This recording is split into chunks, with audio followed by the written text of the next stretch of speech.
नमस्कार, सिटी न्यूजच्या रात्री 10च्या बुलेटिनमध्ये प्रेक्षकांचं मनपूर्वक स्वागत। आज दिनांक 9 नोव्हेंबर 2025 वार रविवार।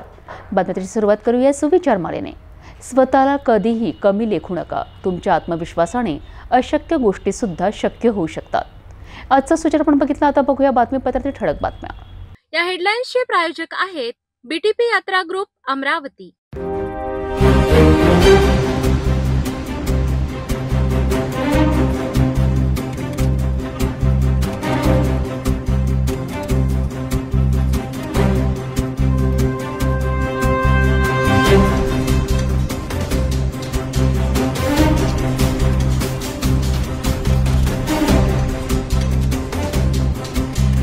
आपण ठळक बातम्या बघितल्या, आता घेऊया छोटासा ब्रेक।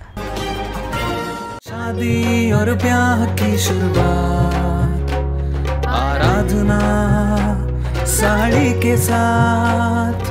आराधना wholesale shopping mall L2 Bizland complex, Nandgaon Peth, Amravati, Jawahar road, Amravati.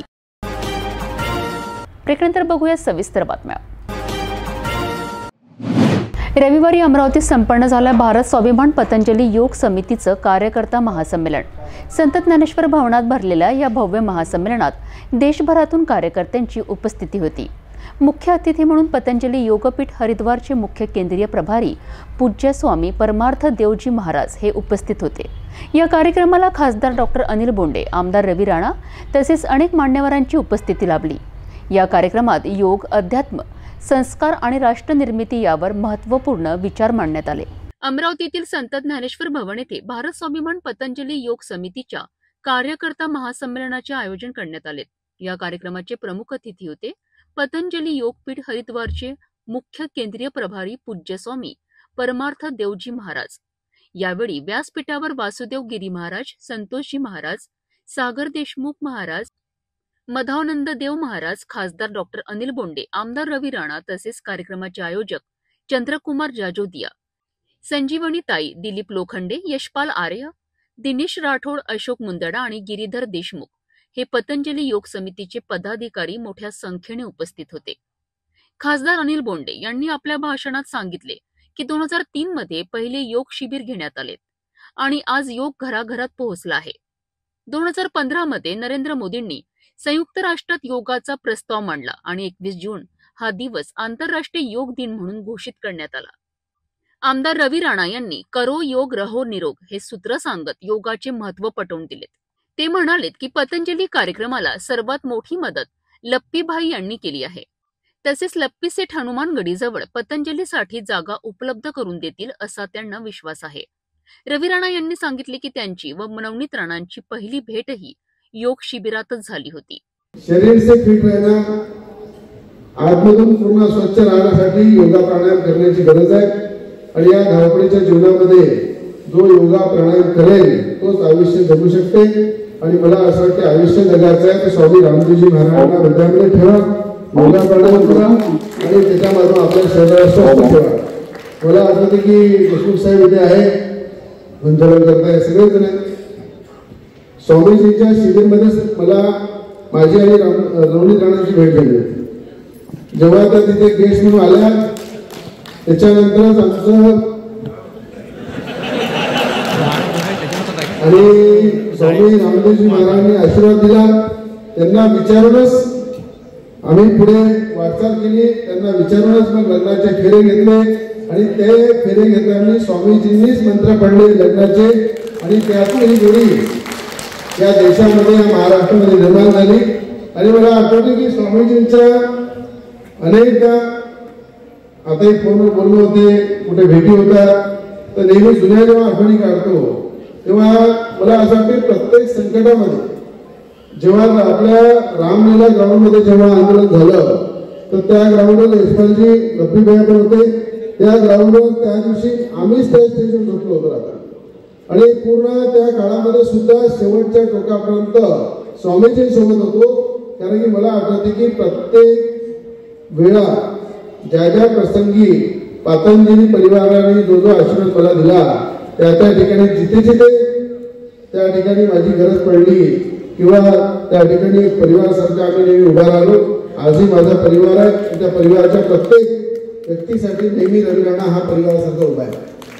एक प्रतीक हिंदू राष्ट्र निर्माण करण्यासाठी ज्या ताकदीने या संतांनी मैदानामध्ये उतरून काम केलं आहे, ते स्वामी रामदेवजी महाराज असो, विरेंद्र शास्त्री असो, की देशामधले कुठलेही संत असो, जर या देशाला हिंदू राष्ट्र कोणी करू शकतात ते मंचावर बसलेले सगळे संतच करू शकतात. यांच्यामध्येच ताकद आहे ते हिंदू राष्ट्रही करू शकतात. या प्रत्येक गोष्टीसाठी पूर्ण ताकदीनं या परिवारासोबत मी नेहमी आहे.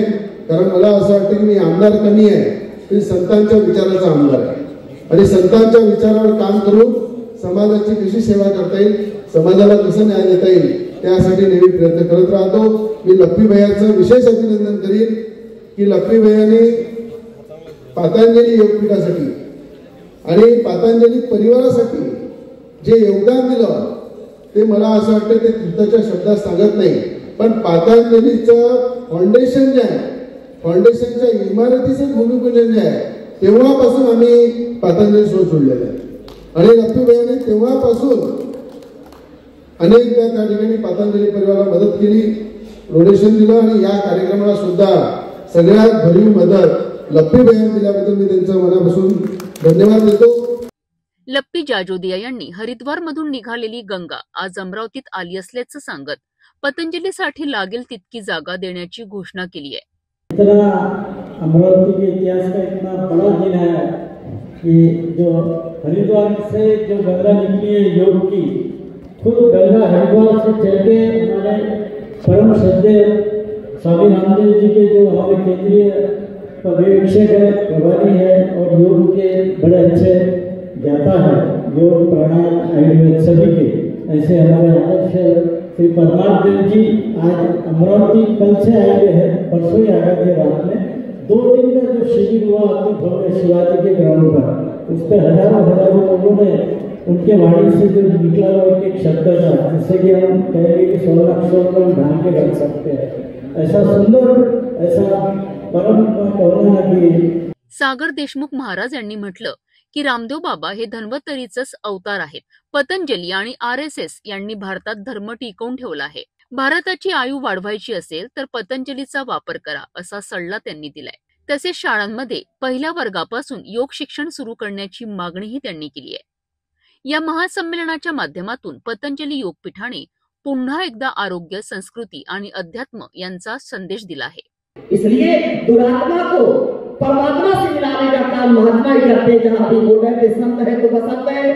तो अपने जीवन का यदि हम अंत नहीं चाहते हैं, यदि हम मोक्ष चाहते हैं, मुक्ति चाहते हैं जीते जी, तो हमको गुरु की बात का, गुरु के आदेश, उपदेश, संदेश का जीवन में उसका आधान करना है और समस्याओं का समाधान करना है. बहुत समस्या है, बहुत जो है अंतराय है, बहुत कष्ट है, लेकिन उन कष्टों को नष्ट करने का जो परम साधन परम पूज्य गुरुदेव जी महाराज ने दिया है.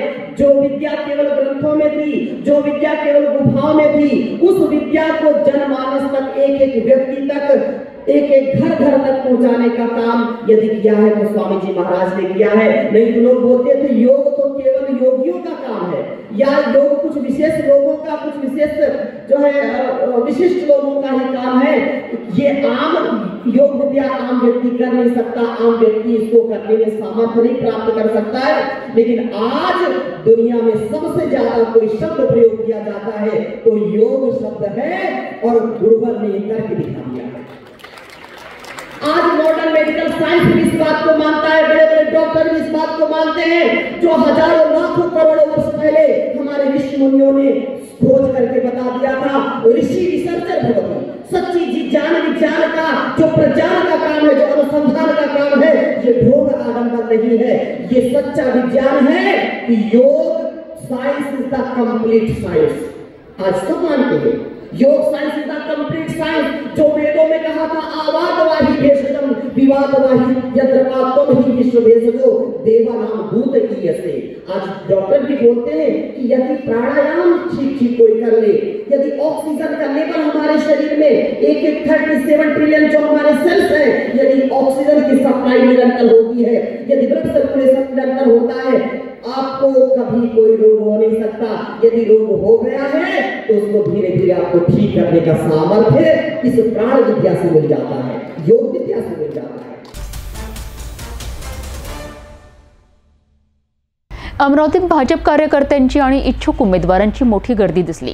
राजापेठ येथील भारतीय जनता पार्टी कार्यालयात धामणगाव रेल्वे, चांदूर रेल्वे नगर परिषद तसेच नांदगाव खंडेश्वर नगर पंचायतीसाठी उमेदवारांची नाव नोंदणी प्रक्रिया पार पडली आहे. या ठिकाणी महिलांचा उत्साही लक्षणीय होता. आगामी निवडणुकीकरिता भाजपकडून जोरदार तयारी सुरू झाली आहे. अमरावतीतील राजापेठेत असलेल्या भारतीय जनता पार्टीच्या जिल्हा कार्यालयात उमेदवारीसाठी प्रचंड गर्दी उसळलेली होती. धामणगाव रेल्वे, चांदूर रेल्वे नगर परिषद आणि नांदगाव खंडेश्वर नगर पंचायतीसाठी इच्छुक उमेदवारांनी अर्ज दाखल करण्यासाठी मोठ्या संख्येने उपस्थिती लावली. विशेष म्हणजे या प्रक्रियेत महिला उमेदवारांची उपस्थिती विशेष लक्षणीय ठरली. महिलांचा आत्मविश्वास आणि राजकारणातील सक्रिय सहभाग पाहून पक्षाचे वरिष्ठ नेतेही आनंदित दिसले. या प्रसंगी अमरावती ग्रामीण भारतीय जनता पार्टीचे अध्यक्ष रविराज देशमुख तसेच धामणगाव रेल्वेचे आमदार प्रताप अडसड हे उपस्थित होते. कार्यकर्त्यांमध्ये प्रचंड उत्साह असून प्रत्येक जण आगामी निवडणुकीसाठी सक्रिय झाल्याचे चित्र दिसत होते. राजापेठ कार्यालयाबाहेर अर्जदारांची आणि समर्थकांची मोठी गर्दी दिसून आली. तर कार्यालयाच्या आत अर्जांची छाननी, चर्चासत्रे आणि संवाद यांना सुरुवात झाली होती. भाजपकडून संघटनात्मक पातळीवर घेतली जाणारी ही उमेदवारांची नोंद प्रक्रिया पक्षाची ताकद आणि संघटनेतील शिस्त दाखविणारी ठरली.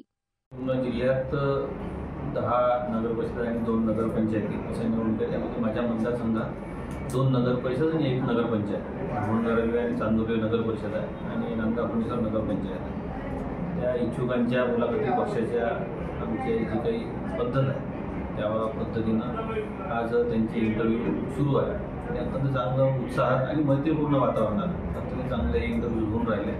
नांदगाव खंडेश्वरचे आटोपले, धामणगावचे आता अर्धे झाले आहे आणि यानंतर धामणगाव आटोपल्यानंतर चांदूर रेल्वेचे असे सगळे इंटरव्ह्यू होतील आणि अत्यंत चांगली उमेदवार यामध्ये येऊन राहिल्या आहे. क्षमता असणारे, निवडून येण्याची क्षमता असणारे आणि समाजासाठी काहीतरी करण्याची इच्छा असणारे, धडपड असणारे असे सगळे उमेदवार आहेत. महिलाही चांगल्या पद्धतीनं आणि तरुण, ज्येष्ठ, वेगवेगळ्या घटकातून, वेगवेगळ्या समाजातून असे सगळे कोण चांगले उमेदवार येऊन राहिले. मला विश्वास आहे की यानंतर 1-2-3 दिवसांमध्ये ही पूर्ण छाननी होऊन त्याची यादी जाहीर होईल आणि एक चांगला विजय या तिन्ही नगर परिषद, नगरपंचायतमध्ये आणि जिल्ह्यामध्ये सुद्धा भारतीय जनता पक्षाचा मोठा विजय यामध्ये आम्हाला मिळेल.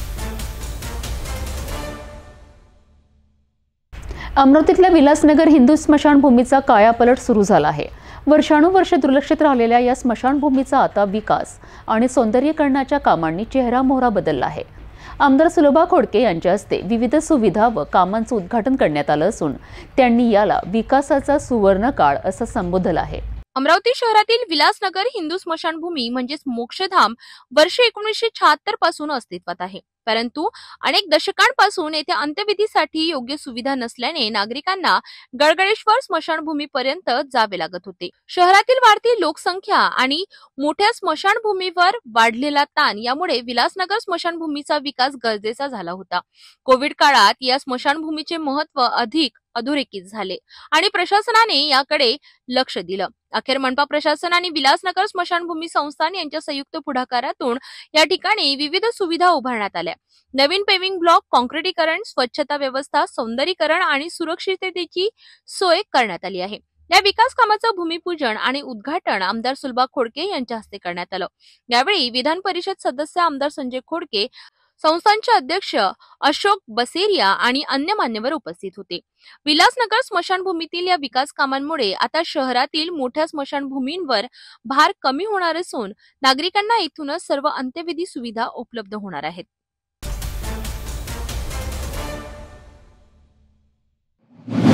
अमरावतीच्या आंबागेट परिसरातील जुनी टाकसाड येथे श्री गजानन महाराजांच्या कृपेचा दिव्य अनुभव घेण्यासाठी भक्त मोठ्या संख्येने एकत्रित आले होते.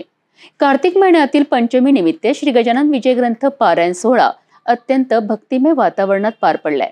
या सोहळ्यात महिलांचा विशेष उत्स्फूर्त सहभाग दिसून आला. संपूर्ण परिसरात गणगण गणात बोतेचा गजर घुमत राहिला. अमरावतीच्या आंबागेट परिसरातील जुनी टाकसाड येथे भक्तिमय वातावरणात श्री गजानन विजय ग्रंथ पारायण सोहळा उत्साहात पार पडलाय. कार्तिक महिन्यातील पंचमी रविवार 9 नोव्हेंबर रोजी संपन्न झालेल्या या सोहळ्याची मुखोद्गत पठण वैशालीताई देशपांडे यांनी केले आहेत. त्यांचा भावपूर्ण स्वर आणि भक्तिमय वाचन यामुळे वातावरण दैवी आनंदाने भारून गेलेत. सकाळी 8 वाजता पारायणास सुरुवात झाली. या दरम्यान भक्तांसाठी अल्पोहार व चहा पाण्याची व्यवस्था करण्यात आली होती. पारायणाची सांगता श्रींच्या आरतीने झाली आणि सर्वांना महाप्रसादाचा लाभ घेता आला. आरतीच्या वेळी संपूर्ण परिसर गणगण गणात बोते या घोषणांनी दुमदुमून गेला. या योजनात राजश्री संदीप कुलकर्णी यांच्या पुढाकाराने तसेच जुनी टाकसाळ मित्रमंडळातील सर्व कार्यकर्त्यांनी उत्साहाने सहभाग घेतला. पारायणानंतर संपूर्ण परिसरात आनंद, समाधान आणि आत्मिक शांततेची अनुभूती सर्वांना झाली. भक्तांनी श्रींच्या कृपा आशीर्वादासाठी एकमुखाने प्रार्थना केली. श्रींचे आशीर्वाद सदैव आमच्या पाठीशी राहो आणि परिसरावर त्यांची कृपा अखंड राहो.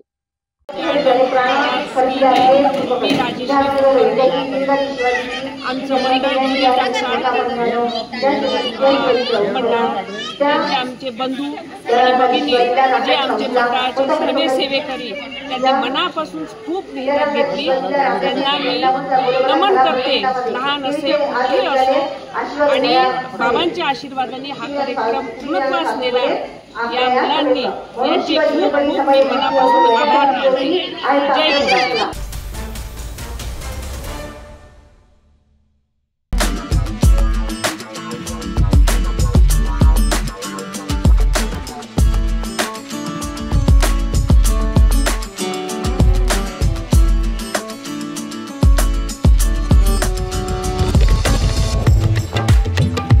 अमरावती जिल्ह्यातील वलगाव पोलीस ठाण्याच्या हद्दीत सापडलेल्या अर्धजळीत मृतदेहाचे गूढ अजूनही कायम आहे. 2 दिवस उलटूनही पोलिसांना मृतकाची ओळख पटलेली नाही. मृतक कोण आणि त्याच्या इतक्या निर्दयी पद्धतीने हत्या का करण्यात आली आहे हे प्रश्न अजूनही अनुत्तरितच आहे. पोलिसांनी आता मृतकाचे रंगीत स्केच तयार करून नागरिकांना ओळख पटविण्याचे आवाहन केले आहे. अमरावतीतील वलगाव पोलीस ठाण्याच्या हद्दीत येणाऱ्या शिराडा गावाजवळ शुक्रवारी सकाळी एक धक्कादायक घटना उघडकीस आली होती. काही मजूर शेतात कापूस सोडण्यासाठी गेले असताना त्यांना जवळच्या शेतातून धूर निघताना दिसला. जवळ जाऊन पाहिलं असता एका युवकाचा अर्धजळीत अवस्थेतील मृतदेह त्यांना सापडला होता. घटनेची माहिती त्यांनी तात्काळ वलगाव पोलिसांना दिली होती आणि त्या ठिकाणी डीसीपी शिंदे यांनी पाहणी केली होती. प्राथमिक तपासात मृतकाच्या शरीरावर धारदार शस्त्राचे वार आढळले होते. तर चेहरा आणि कपडे पूर्णतः जळाल्याने आरोपींनी मृतकाची ओळख लपविण्याचा पूर्ण प्रयत्न केल्याचा संशय पोलिसांनी व्यक्त केला होता. फिंगरप्रिंट आणि श्वान पथकाच्या मदतीने पुरावे शोधण्याचे प्रयत्न झाले, मात्र आतापर्यंत कोणताही ठोस पुरावा हाती लागलेला नाही. मृतकाचे वय अंदाजे 20 ते 25 वर्षाच्या दरम्यान असल्याचे सांगण्यात आले आहे. दरम्यान पोलिसांनी मृतकाचे रंगीत स्केच तयार करून प्रसार माध्यमे आणि सोशल मीडियावर प्रसिद्ध केलाय. नागरिकांना विनंती करण्यात आली आहे की या युवकाला कोणी ओळखत असल्यास त्वरित जवळच्या पोलीस ठाण्याशी संपर्क साधावा. वलगाव पोलिसांसह शहर गुन्हे शाखेचे पथक या प्रकरणाचा छडा लावण्यासाठी प्रयत्नशील आहे. हत्या कोणत्या कारणाने झाली आणि आरोपी कोण हे समोर येणं अजून बाकी आहे. भरधाव वाहनाच्या धडकेत 2 जण गंभीर जखमी झाले आहेत. ही दुर्घटना तिवसा पोलीस ठाण्याच्या हद्दीतील गुरुकुंज मोजरी बायपास वळण मार्गावर घडली आहे. रविवारी दुपारी 3च्या सुमारास झालेल्या या अपघाताने परिसरात खळबळ उडाली आहे. गुरुकुंज मोजरी येथून तडेगाव शामजी पंथ दिशेने जात असलेल्या दुचाकीला विरुद्ध दिशेने येणाऱ्या कारने जोरदार धडक दिली आहे. या अपघातात देवदास कुरवाडे गंभीर जखमी झाले असून त्याच्या डोक्याला आणि पायाला गंभीर दुखापत झाली आहे. सोबत असलेली महिला सुद्धा गंभीर जखमी झाली आहे. गुरुकुंज मोजरी परिसरातील बायपास वळण मार्गावर रविवारी दुपारी भीषण अपघात झाला. भरधाव कारने विरुद्ध दिशेने येणाऱ्या दुचाकीला जोरदार धडक दिली.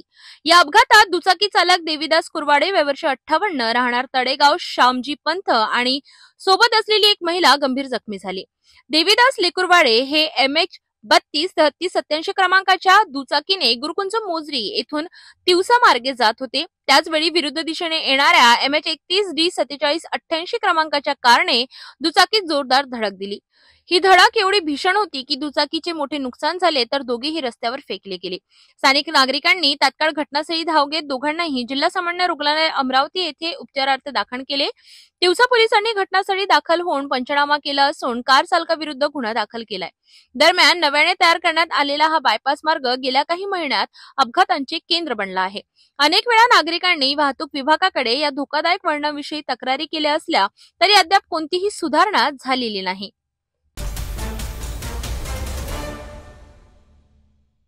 शिक्षक पात्रता परीक्षा संदर्भात सर्वोच्च न्यायालयाने दिलेल्या निकालानंतर राज्यातील शिक्षकांमध्ये प्रचंड असंतोष निर्माण झाला आहे.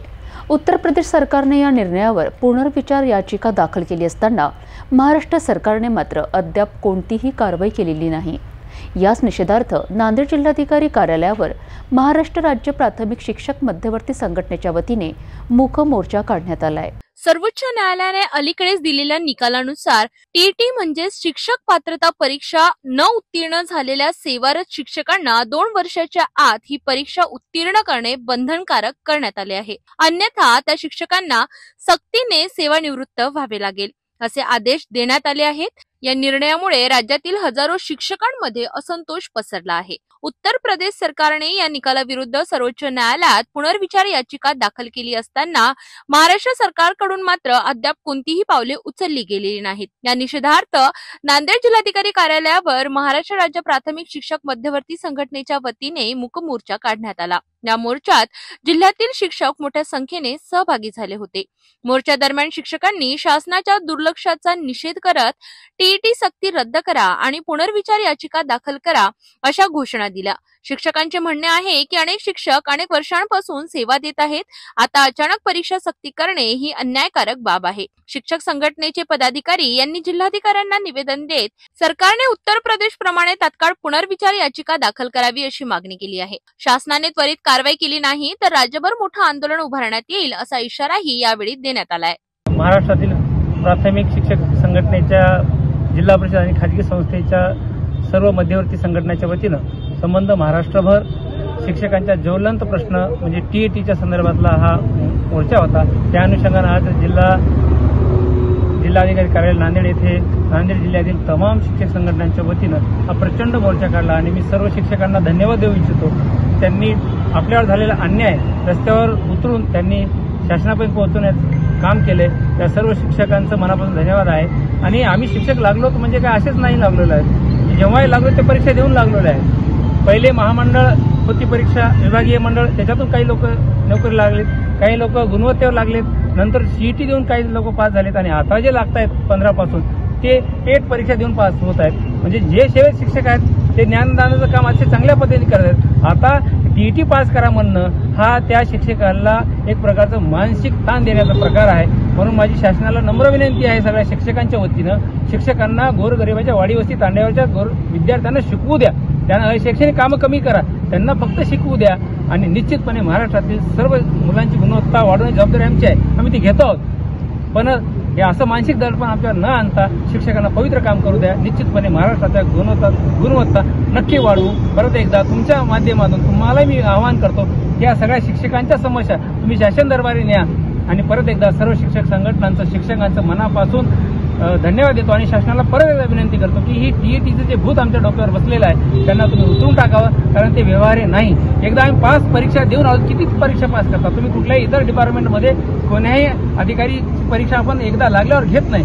ते नियम आमच्या सामान्य शिक्षकांना लावू नये. परत एकदा हीच विनंती आहे. धन्यवाद. त्यांच्या वतीने आज सर्व समन्वय मोर्चा काढण्यात आलेला होता.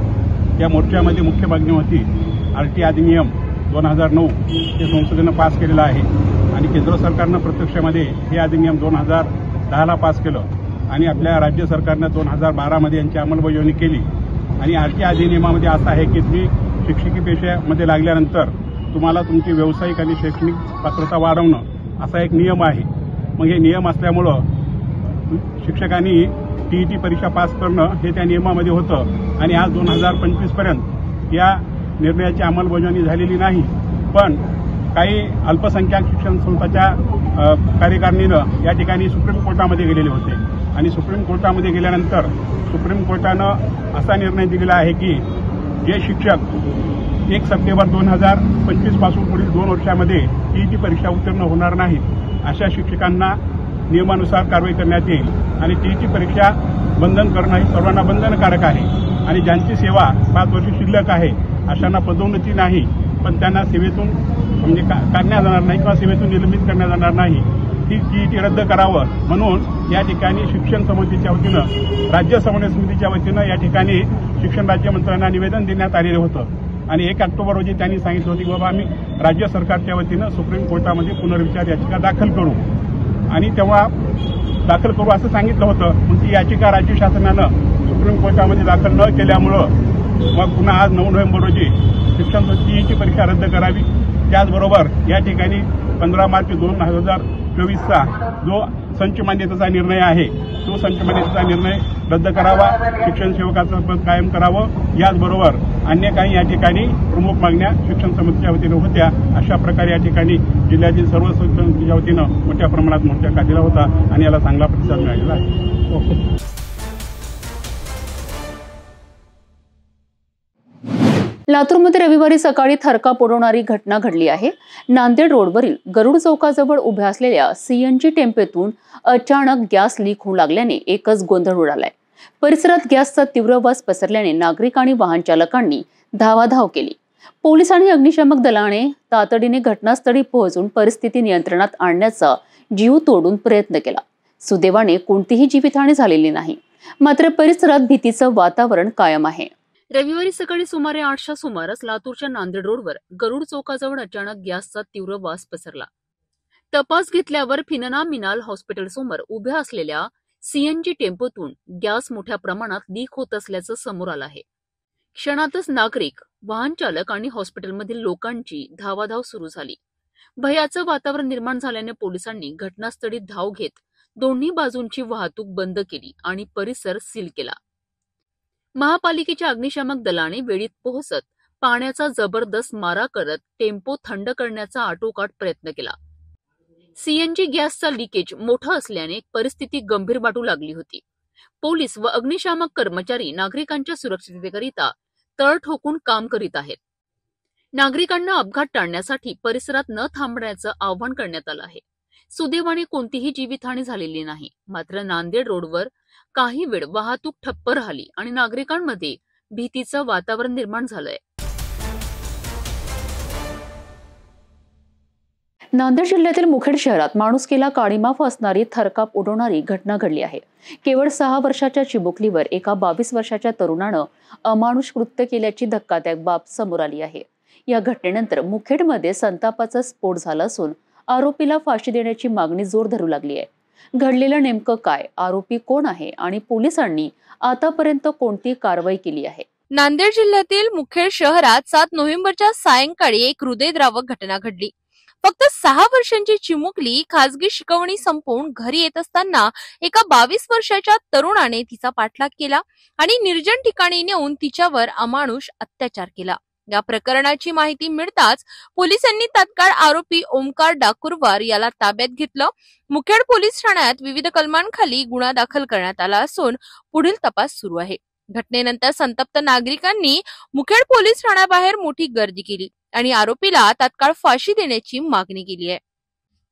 नागरिकांच्या रोषामुळे पोलिसांनी सुरक्षा वाढवली। दरम्यान अत्याचारग्रस्त चिमुकलीवर नांदेड येथील रुग्णालयात उपचार सुरू आहेत आणि तिची प्रकृती सध्या स्थिर असल्याची माहिती पोलिसांनी दिली आहे। देगलूर पोलीस उप अधीक्षक संकेत गोसावी यांनी सांगितलं की ही केस फास्ट ट्रॅक कोर्टात चालविण्याचे प्रयत्न सुरू आहेत, जेणेकरून आरोपीला लवकरात लवकर कठोर शिक्षा मिळू शकेल। तर काँग्रेसचे खासदार रवींद्र चव्हाण यांनी या घटनेवर तीव्र प्रतिक्रिया नोंदवत आरोपीला कडक शिक्षा व्हावी अशी मागणी केली आहे। या घटनेनंतर मुखेड परिसरात तणावाचं वातावरण असून नागरिकांमध्ये भीती आणि संताप दोन्ही वातावरण आहे। काल दिनांक 7/11/2025 रोजी मुखेडमध्ये एक अत्यंत विकृत अशी घटना घडलेली आहे, ज्यामध्ये 6 वर्षाच्या बालिकेवर एका 22 वर्षाच्या तरुणाने ती घरी निघालेली असताना अत्याचार केलेले आहे। तर त्या संदर्भाने आज मुखेड येथे मुखेड पोलीस स्टेशन येथे BNS 65-2 64-2-1 तसेच पोक्सो 4-5M या अंतर्गत गुन्हा दाखल झालेला आहे। मुलीची तब्येत ठीक आहे। मुलगा आरोपी जो आहे तो आपल्या ताब्यामध्ये आहे, अटक केलेली आहे आणि लवकरात लवकर सदर गुन्हा हा गुन्ह्याचे दोषारोपपत्र कोर्टात दाखल करून फास्ट ट्रॅकवर घेण्यासाठी प्रयत्न करतात। मुखेड शहरामध्ये काल अत्यंत दुर्दैवी घटना घडली। एका 6 वर्षाच्या चिमुकलीवर अत्याचार त्या ठिकाणी झालेला आहे।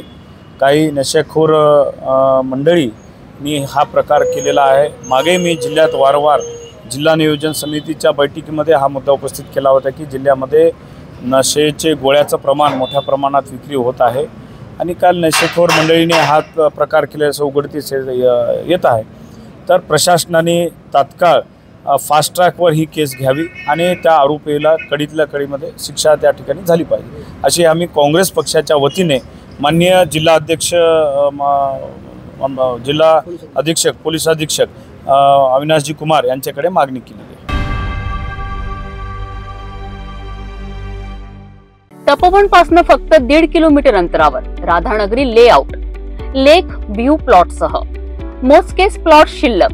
त्वरित संपर्क करा 9930706667 किंवा 7620433325 या क्रमांकावर। पुसद नगरपालिकेच्या आगामी निवडणुकीसाठी महत्त्वाचा निर्णय समोर आला आहे। महाविकास आघाडीने एकत्रितपणे निवडणूक लढण्याचा निर्णय घेतला आहे आणि सर्वात मोठी बातमी म्हणजे नगराध्यक्ष पदाची उमेदवारी ही काँग्रेसकडे राहणार आहे। हा निर्णय झालेल्या पत्रकार परिषदेत राष्ट्रवादी काँग्रेस शरद पवार गटाचे सरचिटणीस शरद मैंद यांनी जाहीर केला आहे।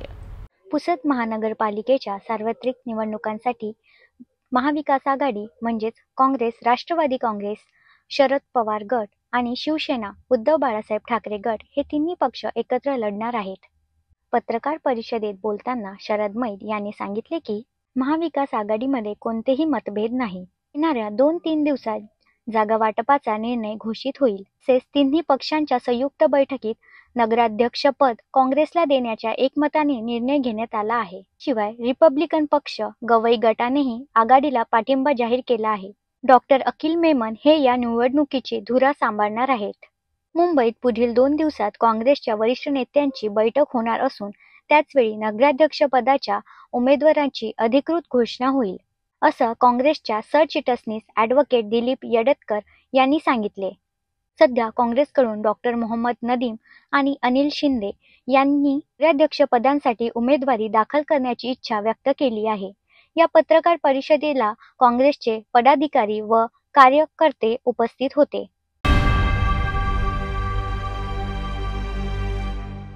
लातूर जिल्ह्यातील चाकूर तालुक्यातील वडवड नागनाथ गावात पूरग्रस्त कुटुंबातील विद्यार्थ्यांकरिता एक प्रेरणादायी उपक्रम राबविण्यात आला आहे।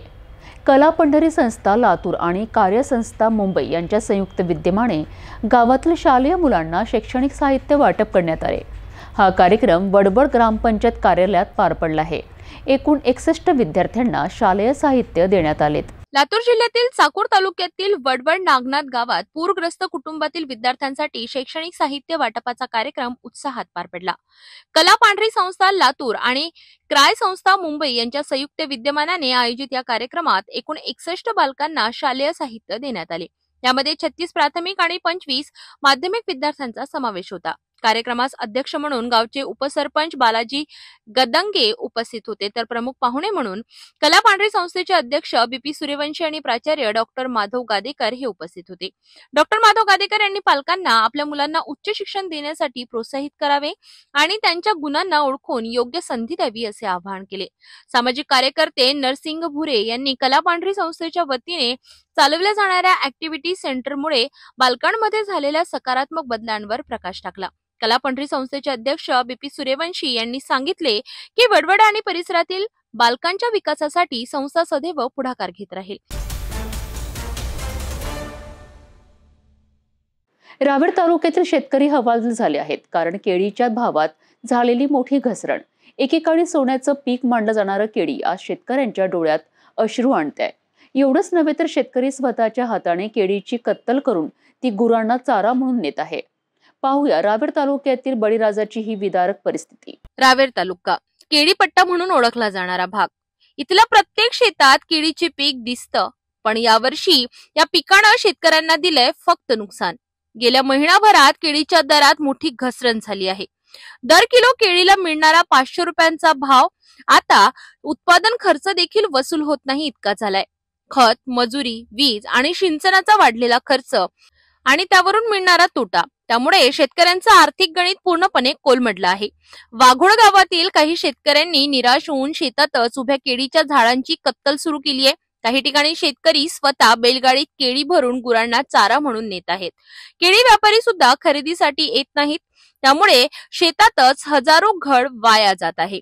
गेल्या वर्षी चांगला पाऊस झाल्याने अनेक शेतकऱ्यांनी मोठ्या प्रमाणात लागवड केली होती, मात्र बाजारात मागणी नसल्याने आणि दरात घसरण झाल्याने हा सगळा माल शेतातच सडत आहे. बळीराजाच्या चेहऱ्यावर आता फक्त नैराश्य आहे.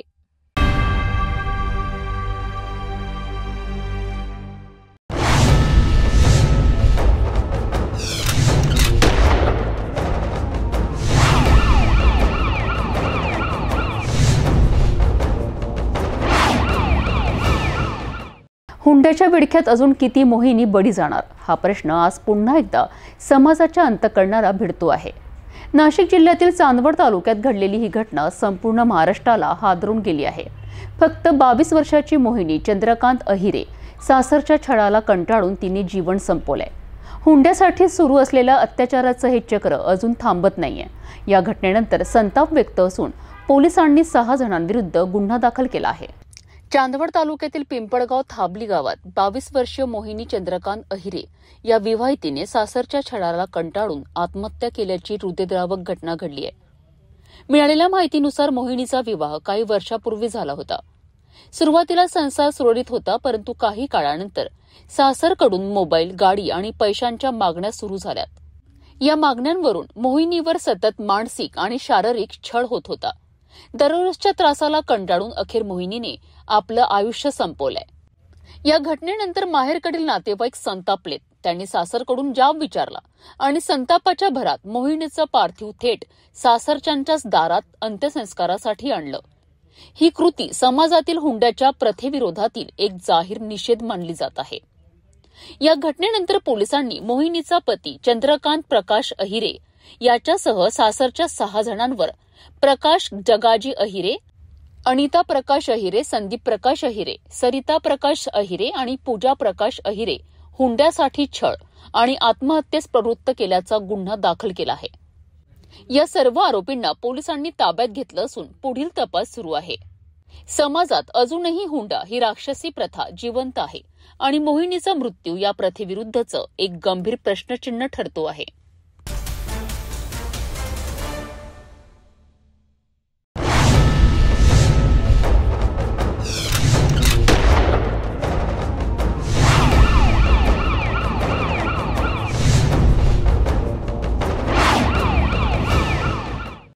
नाशिक शहरात अंमली पदार्थ विरोधी पथकाने मोठी कारवाई करत 5 जणांना रंगेहात पकडलाय. या आरोपींमध्ये 2 फार्मासिस्ट आणि 1 इंजिनियरचा समावेश आहे. औषध देणारे आणि समाज उभारणारे वर्ग जेव्हा ड्रग्ज विक्रीच्या रॅकेटमध्ये उतरतात, तेव्हा समाजासाठी ही गंभीर धोक्याची घंटा ठरते. 7 नोव्हेंबर रोजी नाशिक पोलिसांच्या अंमली पदार्थ विरोधी पथकाच्या प्रभारी सुशीला कोल्हे यांना गोपनीय माहिती मिळाली की काही तरुण एमडी ड्रग्ज विक्रीसाठी येणार आहेत. सह्याद्री हॉस्पिटल सिग्नल ते कोटगल्ली सिग्नल दरम्यान आनंद लॉन्ड्री जवळ पोलिसांनी सापळा रचलाय आणि तिथे आलेल्या 5 तरुणांना रंगेहात पकडण्यात आलं आहे. अटक आरोपींमध्ये 23 वर्षीय फैज शबीर शेख, 23 वर्षीय कार्तिक भगवान दंडाडे, 21 वर्षीय अदनान नूर कलाम खटीक, 20 वर्षीय ताजुद्दीन मोहम्मद रिजवान राईन, 23 वर्षीय अदनान रिजवान अन्सारी यांचा समावेश आहे. या आरोपींपैकी 2 जण फार्मासिस्ट आणि इंजिनियर असल्याचं पोलिसांनी सांगितलं आहे. या तरुणांकडनं तब्बल 6 ग्रॅम 5 मिलीग्रॅम एमडी ड्रग्ज जप्त करण्यात आलाय, ज्याची किंमत 32,500 इतकी आहे. त्याचबरोबर रोख रक्कम आणि अन्य मुद्देमाल मिळून 1,93,000 रुपयांचा माल पोलिसांनी जप्त केला आहे. या प्रकरणी मुंबई नाका पोलीस ठाण्यात एनडीपीएस कायदा 1985 अंतर्गत कलम 8, 22 आणि 29 नुसार गुन्हा दाखल करण्यात आला आहे.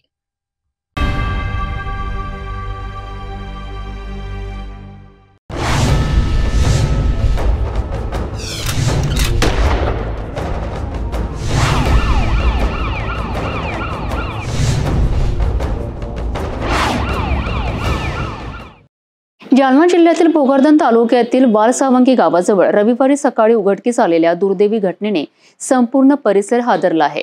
मौजे वाढवणाजवळील कालिंका माता डोंगर परिसरात 2 जणांनी एकाच झाडाला गळफास घेऊन आत्महत्या केल्याची धक्कादायक घटना समोर आली आहे. स्थानिकांमध्ये या घटनेची जोरदार चर्चा असून दोघांमधील संबंधाचं गूढ अजूनही पोलीस तपासाच्या विळख्यात आहे. जालना जिल्ह्यातील भोकरदन तालुक्यातील वालसावंगी गावाशी संबंधित एक हृदयद्रावक घटना रविवारी सकाळी उघडकीस आली आहे. मौजे वाढोणाजवळील कालिंका माता डोंगर पर्वतरांगेत 2 जणांनी एकाच झाडाला गळफास घेऊन आत्महत्या केल्याची खळबळजनक माहिती समोर आली आहे. रविवारी सकाळी सुमारे काही ग्रामस्थांना डोंगराच्या पायथ्याशी काहीतरी संशयास्पद दिसल्याने त्यांनी तत्काळ पोलिसांना माहिती दिली आहे. पोलिसांनी घटनास्थळी धाव घेतली असता झाडाला दोरीच्या सहाय्याने 2 व्यक्तींचे मृतदेह लटकलेल्या अवस्थेत आढळून आलेत. मृतांची ओळख 24 वर्षीय गणेश उत्तम वाघ राहणार वालसावंगी तर 38 वर्षीय जयाबाई पांडुरंग गवळी राहणार वालसावंगी अशी करण्यात आली आहे. प्राथमिक माहितीनुसार दोघे काही दिवसांपासून एकमेकांच्या संपर्कात होते. मात्र त्यांनी एकत्रितपणे आत्महत्येचा निर्णय का घेतला हे मात्र कोडेच ठरत आहे. घटनास्थळी पारत पोलीस ठाण्याचे अधिकारी आणि स्थानिक ग्रामस्थ मोठ्या संख्येने उपस्थित होते. पंचनामा करून दोन्ही मृतदेहांना शवविच्छेदनाकरिता धावडा येथील प्राथमिक आरोग्य केंद्रात हलविण्यात आले आहे. पोलिसांनी अकस्मात मृत्यूची नोंद करून पुढील तपास सुरू केला आहे. या घटनेनंतर संपूर्ण परिसरात खळबळ उडाली असून 2 वेगवेगळ्या समाजातील व्यक्तींनी असा टोकाचा निर्णय घेतल्याने अनेक प्रश्न निर्माण झाले आहेत. स्थानिकांच्या चर्चेनुसार दोघांमध्ये प्रेमसंबंध असल्याचा संशय व्यक्त केला जात आहे. मात्र पोलिसांनी अधिकृतपणे काहीही सांगितले नाही. या तपासानंतरच आत्महत्येचं नेमकं कारण उघड होईल अशी माहिती पोलिसांकडून देण्यात आली आहे. रायगड जिल्ह्यातील मुरुड तालुक्यातील प्रसिद्ध काशीद समुद्र किनाऱ्यावर शनिवारी एक हृदयद्रावक घटना घडली आहे. फिरायला आलेल्या अकोला जिल्ह्यातील विद्यार्थ्यांपैकी 2घांचा समुद्रात बुडून मृत्यू झाला असून एकाला वाचवण्यात यश आलं आहे. पर्यटन हंगामाच्या सुरुवातीलाच घडलेली ही घटना संपूर्ण परिसरात शोककळा पसरवणारी आहे. मुरुड तालुक्यातील प्रसिद्ध काशीद समुद्र किनाऱ्यावर शनिवारी सायंकाळी भीषण घटना घडली. अकोला जिल्ह्यातील 3 शिक्षक आणि 12 विद्यार्थी रायगड जिल्ह्यात शैक्षणिक सहलीसाठी आले होते. सायंकाळच्या सुमारास ते काशीद किनाऱ्यावर फिरायला गेले. त्या दरम्यान विद्यार्थ्यांपैकी 3 जण पोहण्यासाठी समुद्रात उतरले. पाण्याची खोली आणि लाटांचा जोर लक्षात न आल्याने तिघेही बुडू लागले. स्थानिक नागरिक आणि पर्यटकांनी तात्काळ मदतीचा प्रयत्न केला. त्यातील एक विद्यार्थी आयुष बोबडे याला वाचविण्यात यश आलं, परंतु दुर्दैवाने आयुष रामटेके आणि राम खुटे हे दोघे पाण्यात बुडाले. थोड्याच वेळात दोघांचे मृतदेह समुद्र किनाऱ्यावर सापडले. मृतदेहांना बोर्ली प्राथमिक आरोग्य केंद्रात शवविच्छेदनासाठी नेण्यात आले. या घटनेने अकोला जिल्ह्यातील विद्यार्थ्यांच्या परिवारात आणि मित्र परिवारात हळहळ व्यक्त केली जात आहे. पर्यटन हंगामाच्या सुरुवातीलाच घडलेली ही दुर्घटना प्रशासनासाठी धोक्याची घंटा ठरत आहे.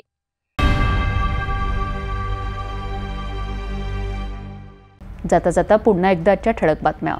या हेडलाईन्सचे प्रायोजक आहेत बीटीपी यात्रा ग्रुप अमरावती.